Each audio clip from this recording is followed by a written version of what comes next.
Welcome to the Nonprofit Exchange Podcast. Stories by leaders for leaders to help you raise the bar on your own excellence, to release the potential inside of you. Now, here's today's podcast. This is Hugh Ballou, founder and president of Center Vision Leadership Foundation. We create an ensemble of excellence with synergy. I'm having trouble getting my words together today, but this is 369. We're pushing up the numbers in 8 years, and we've never had a topic like this from a local business person.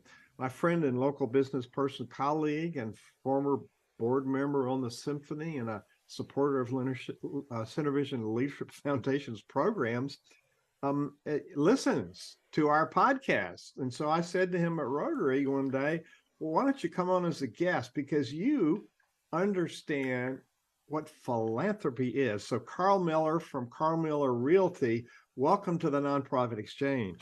Hugh, thank you so much for the opportunity today. And I don't know if I'm an expert on these things, but I'm honored to be on your podcast today, Hugh. Well, if we're doing it, we're way ahead of everybody else because it's very misunderstood. So let's start this with telling people a little bit. You've been doing this realty thing and you've got this attitude of philanthropy giving. Mm-hmm. But talk a little bit about yourself and your background. We talked a little bit before going live. So yeah, who is Karl? What do you do? And why do you show up supporting local charities? Great. Yeah. So I grew up on a dairy farm, Hugh. I grew up, I'm the oldest of 5 kids. I grew up on a Campbell County, Virginia dairy farm. So ever since I was a young boy, learned the value of hard work and responsibility and doing what you say you're going to do. And I was blessed with parents who also believed in giving. And they gave up their time. They volunteered extensively in the community and in the church we went to. But I think one of the gifts they gave me as a young man was the principle of tithing. And from the early age, I remember even when I was just a young kid, like earning $2 a week, you know, my dad and mom were always like, make sure you take 10%, put 20%, 20 cents in the offering plate on Sunday. So I was kind of engraved and just kind of grew up in a culture of giving. And as I got into my teen years and young adult life, when times are hard and you don't have much money, it was a principle that I just continued to put into my life of just to give. And I never got to the point where I felt like you go without. Like it's almost like if you, no matter in your life, if you give, there's going to be a return on that. It's hard to quantify sometimes, but it's a principle that I continue to live as a business leader and in my home budget as well. Karl is one of our realtors, and he's got a really good reputation now. Karl, I first met you. You had this little realty company. I usually show people's website later on, but I'm going to share this because David doesn't know you. But this is a pretty substantial team. I don't know if all realtors have this big a team, but that's a killer team. And you ask somebody to send me a picture and bio stuff, boom, I had it. I had it right away. So not only there's a bunch of them, but and I've been there for your open house and your celebration, and they're loving people. And our motto is the pace of the team is the pace of the leader. The attitude of the team is the reflection of the leader. So talk about what does philanthropy mean to you and why is it important? Mm-hmm. Well, I go back to, well, first of all, shout out to my staff. They make me look good every day. I tell every client that these people in my life, they make me look good every day. So I'm just very, very honored to have incredible staff. So you're right, Lexi, who got you that document right away. She's our marketing director. She's actually a student, a part-time student, and a full-time student, I should say, a part-time marketing director for us. But back to your question, I go back to the words of Jesus, who said, "To whom much is given, much is required." And I feel like as business leaders, as business owners, we have just a really unique opportunity to, as we are in the marketplace, much has been given to us. And whether it's for us having a multi-person staff, a multi-person agency, able to make an impact in our community with advising clients and making confident housing decisions, we have this unique ability and opportunity to have much compared to most of the world, right? And so again, it just kind of goes back to that philosophy of, if you have much has been given, like, why wouldn't you turn around and be generous with what you've been given? And again, it's just a philosophy that I have. And here's the thing, the benefit is it continues to just deepen relationships in the community. It makes an impact on people. And I think it's just a really, really unique opportunity to be able to give hope to people who otherwise wouldn't have hope. And that's what I love about being in the community. Not only are we serving people and meeting the needs for housing, for people that are wanting to become homeowners or are homeowners today and have a need, we're meeting those emotional needs, but we also have the opportunity then to just contribute to other organizations and folks in the community that are dedicated to providing hope to people who otherwise would be hopeless.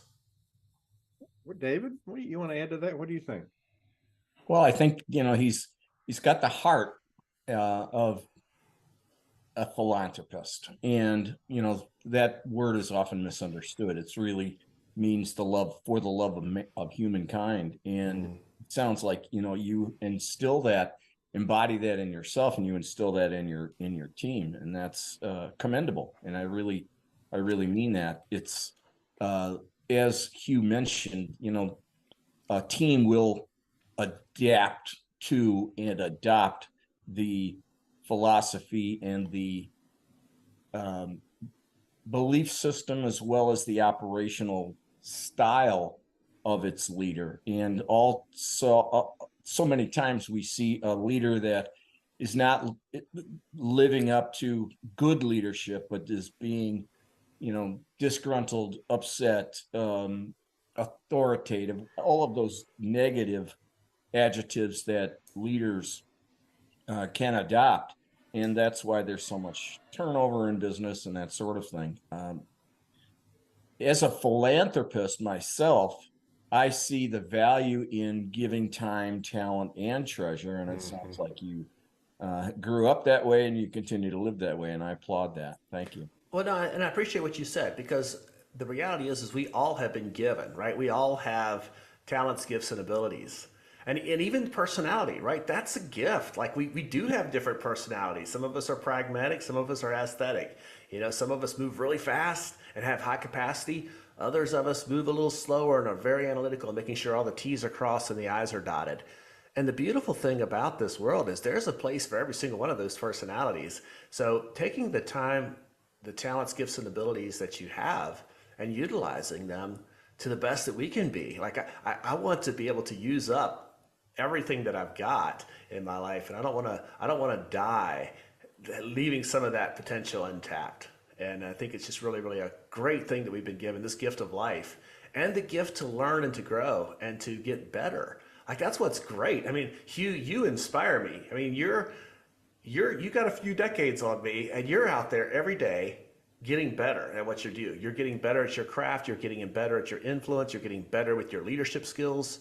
And that's inspirational to me, because at the end of the day, we can certainly continue just to take those talents, gifts, and abilities and utilize them and get better and better at them. Well, thank you. I enjoy doing what I do. I don't work. I just, I do what I love.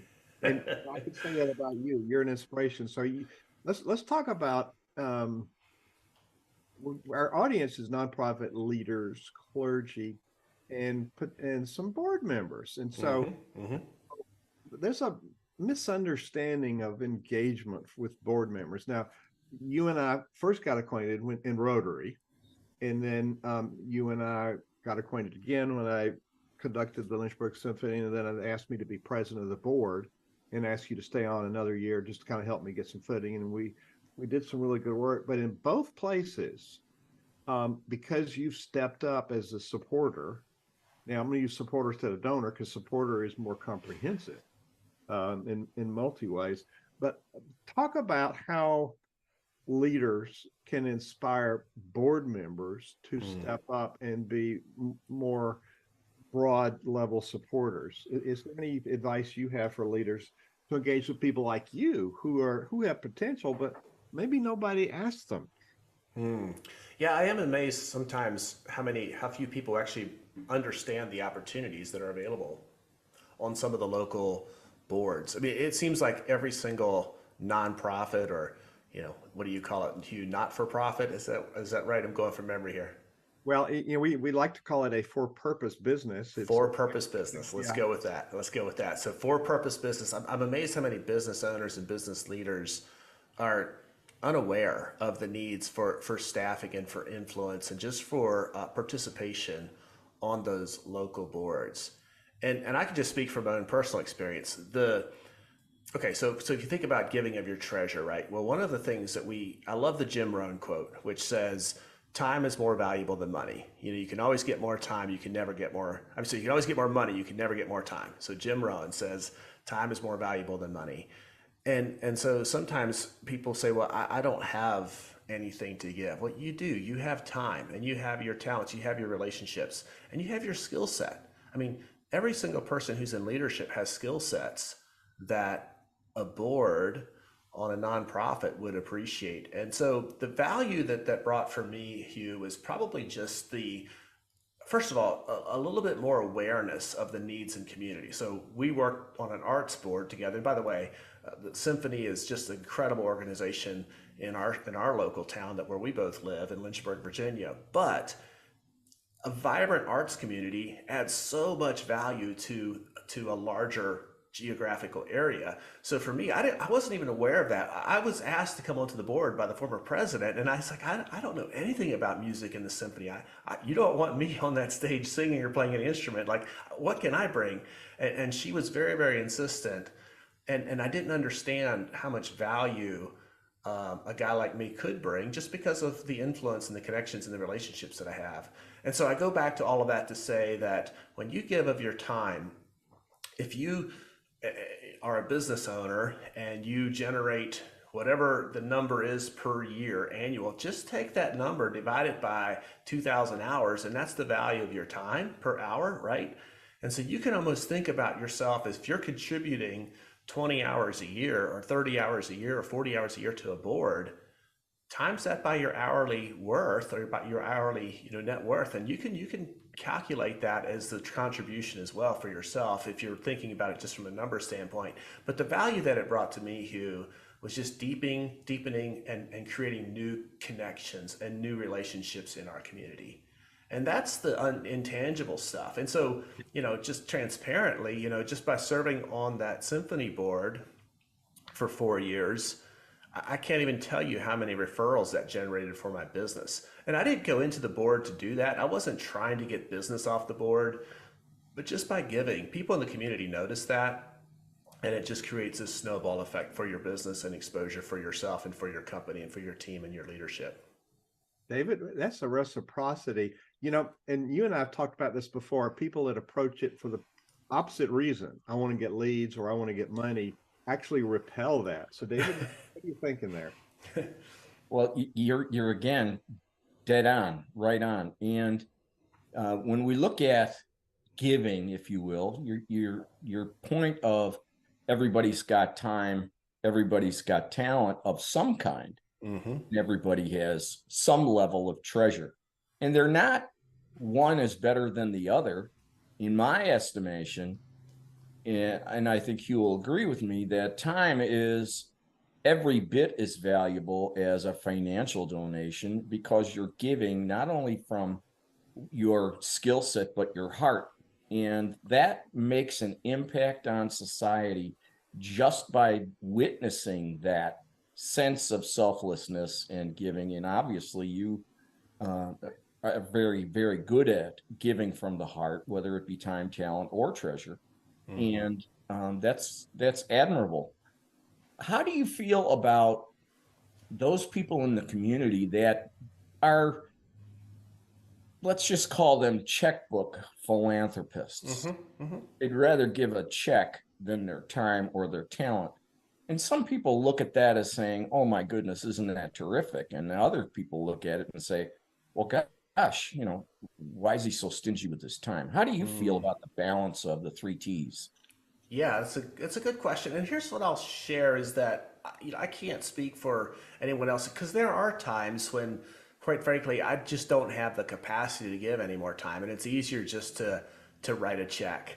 But I'll tell you, the real value has been when I give up my time. I feel like I've had some really enriched life experiences as a result of giving time. And I'll just add one more thing too. And again, when you think about time, you think about the talents, gifts, and abilities that you have. And this is not to take away from anything, but I'll just say this: if you're skilled as a business leader in a specific area, then donate that area of expertise. And so, as opposed to, and again, going to the street and cleaning the street, nothing wrong with that. That's noble. That's good. That's a good thing to do. But if there is a need from a nonprofit who has a need, and you're a CPA and they need somebody to help audit their books or just to look at their things from a skill set, your time can be much more valuable to an organization if you're utilizing that skill set that you have. So it's something that another business leader challenged me on, and saying, Karl, you should be very, very intentional about using your skill sets, the talents, gifts, and abilities that you have to generate value for the local organizations that you're working with, because that's going to be more valuable to them than just being a person stuffing a bag, for example, that anybody can do, like, that a middle schooler could do. And again, I'm not taking away from that. Giving is giving, but can you leverage your skill set, your talents, and leverage, therefore, the organization that you're serving? So I think that's another thing that leaders need to be aware of. You have talents, gifts, abilities, connections. How can you best utilize that resource? Yeah, good point. What would you say to nonprofit leaders who are apprehensive? And David is right, and you're right. Jim Rohn's right. The time is more valuable. However, it's not a substitute for financial giving. Yeah. We need time, talent, and money. Yes, we do. and none of us said that, but for people listening, I want to make sure Sure. we're not saying that. And board members, if they're going to network and tell other people about donating, if they're not donors, they can't be credible in that networking. Right. So it makes sense. And when you put a few dollars in, it feels good, and you got credibility if you're willing to support it. Yeah. So what would you say to leaders that are apprehensive about asking people like you to step up and make a financial contribution, because they're really skittish about that, which is really strange. Well, I go back to your message, and just like for us, Hugh, I mean, we're a for-profit business, but the reality is, I don't really have any business asking for business or asking for somebody to switch loyalties to a relationship that they might have in the real estate space if I'm not willing to be a giver as well. So just the philosophy we have in our company is you give, and then you ask, and then you open your hands up to receive. Because if you're giving and giving and giving, like to the community or to the business, like if you're a nonprofit and you're giving and giving and giving, you are in position to ask. And so I would just say, as a nonprofit, you want to be able to showcase your value that you're providing to the community, or at least your vision to provide value. Maybe it hasn't happened yet, but guys, this is what we're working towards. This is what we're doing. Will you come alongside and help make this a reality? So I would just say you have to ask, first of all, but ask after you show your value, either the value you've already provided or the value that you will be providing. And I think you have to tell the story. I mean, people attach themselves to stories. This goes back to the times of the Bible. Look at Jesus Christ, the greatest leader of all time. He was always telling stories. He was always using parables and telling stories. And I think that if you're in a nonprofit right now, tell the story, showcase it, and then ask. There's no shame in asking, because again, you're coming from a philosophy of giving, ask. But if you don't ask, here's the thing: you could be the best person in the world, the best business in the world, or the best organization in the world. But if you're not selling it, you're first of all, you're going to go out of business. But secondly, you're not giving the community an opportunity to also participate in the good that you want to do. So you have to ask. So you have to give. In my opinion, you give, and then you ask, and then don't be afraid to receive it, right? Keep your hands open. Yeah, that's being a grateful receiver, which completes that whole cycle. It does. And we were talking a little bit off air, and I think sometimes businesses or individuals, dollars come in, and it's like, I'm going to hold on to these dollars. If you think, just envision a fist, a hand, I'm just going to hold on to this. Well, the reality is, if you're trying to hold on to what you have and you don't have an open hand, you're also not allowing anything new to come in, but you have to kind of hold life. You have to hold your finances with an open hand. If you have an open hand, money can come in, money can go back out. But if you're trying to clench it in, you're preventing new blessings from coming into your hands as well. So we try to have an open hand philosophy, and I would just encourage anyone who's considering giving, or if you're the person doing the asking, go into it with a spirit of generosity. Sell your story, sell what you're doing. But if you don't ask, you're not doing yourself or your organization or your community any good. Between the three of us, we support a whole lot of nonprofits in a lot of places. Now, David and I, David's been a long time philanthropist for several, including Center Vision Leadership Foundation, and he's the board chair. So, I didn't have any trouble asking him to be on the board. So I'm going to come back to the ask, but there's a business part of this, David, that having a business people on your board, even like he pointed out, they don't know anything about what you do. So you have some questions around the business model of this, or you have something else brewing? Well, the business part of it is, in my own opinion, what we find in general is that the executive directors or leadership of a nonprofit are definitely got their head in the right place, their heart in the right place, but they oftentimes don't make the connection between what they're doing and the fact that it is a business, and that they have to use up all the money because otherwise they'll pay taxes on it or whatever. Well, they don't understand the fact that they are a business and they have to have profits and they have to put some money away. And one of the guests that we had earlier this year, I think it was around the beginning of the year, said that, or maybe it was early summer, that what they try to do is pay next year's expenses this year, meaning they set enough money aside from their operations so that should something not work out that following year, that they have that expense covered, and so that they can continue to perform their mission in great success without the worry of insolvency, if you will. And that's a business mentality that is oftentimes falls short in the smaller nonprofits. And the larger nonprofits have different challenges that they face, but it's a for-purpose business, and it's a business.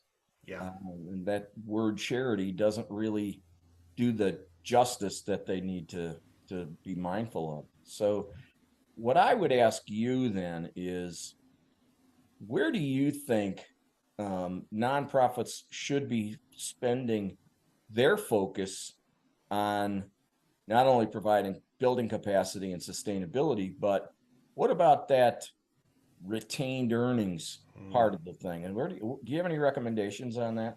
Yeah, and I think every organization has different, like you already alluded to, different size organizations have different needs or different challenges, if you will.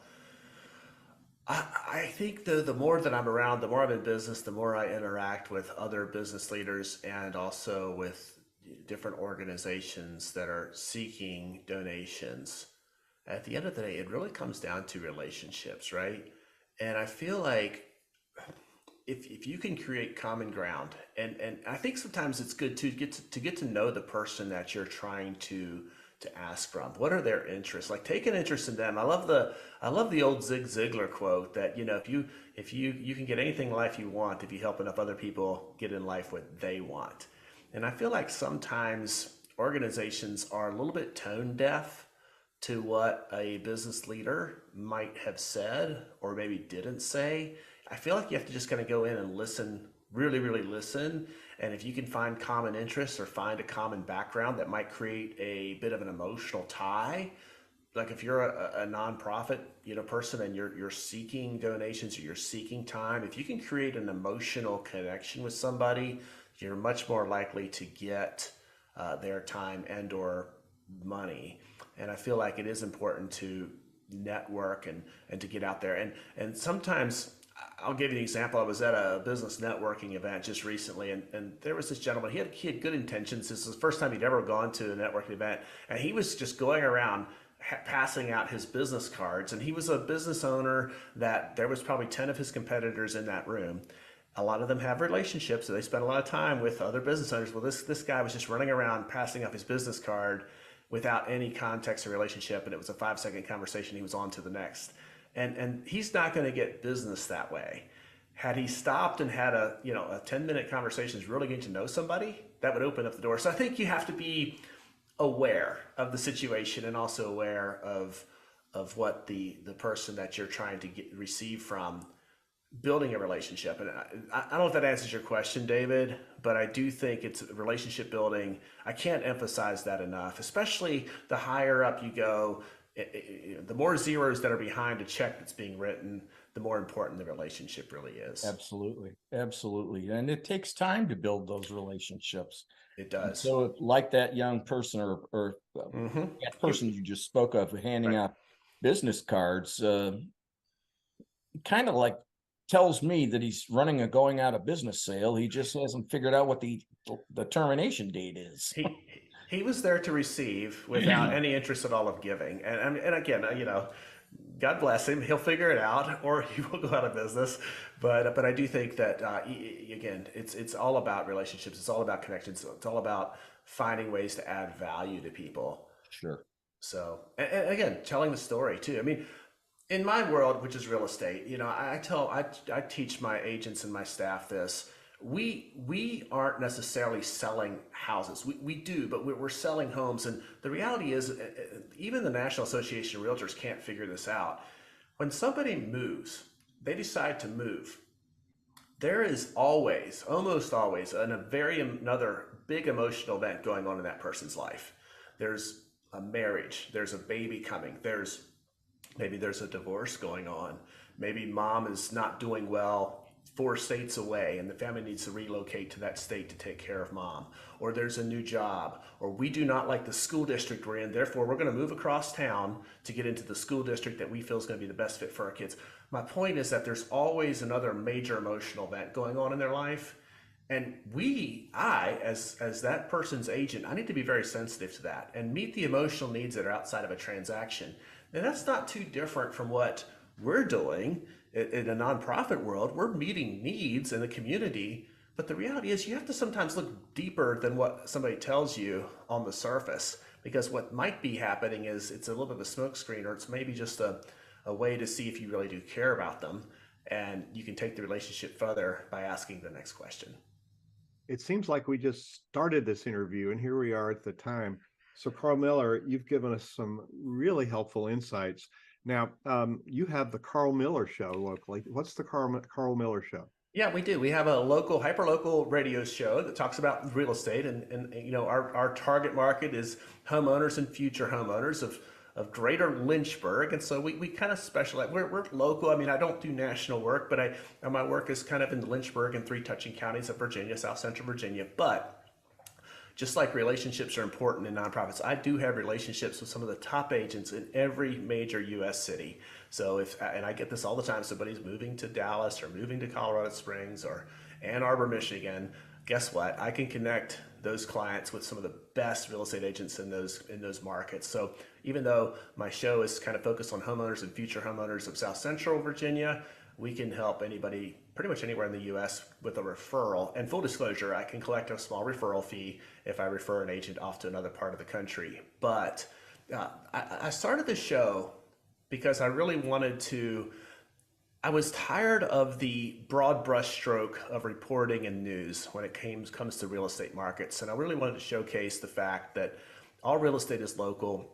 What's going on locally, what's going on nationally, how do those compare? And again, just educating our clients so they can make confident housing decisions. That's really what we're about, is so people can make informed and confident decisions. And we do strive to be caring, confident, trusted advisors, just like our logo says. And that was KarlMillerRealty.com is where you find Karl, and you can find the faces of his friendly staff right. They're amazing. Yes, and giving attribution to the staff is really important, which you did right off. So, listen to Karl and learn how to talk to people about being an active, effective, participating philanthropist in your board. Karl Miller, David, what do you think? This was a good interview, eh? You know what? I think we need to kind of elect him to our team somehow. Yes, At sir. least a part-time presenter for us. So he's phenomenal. Phenomenal. Good information, and the right heart, the right message. It's been great. It's really been an enjoyable share with you. David, thank you. Thank you for your great questions. And thank you for the value you bring to the world as well. Well, thank you. Karl Miller for being our guest today on the Nonprofit Exchange. Thank you, Hugh. Thank you for watching the Nonprofit Exchange.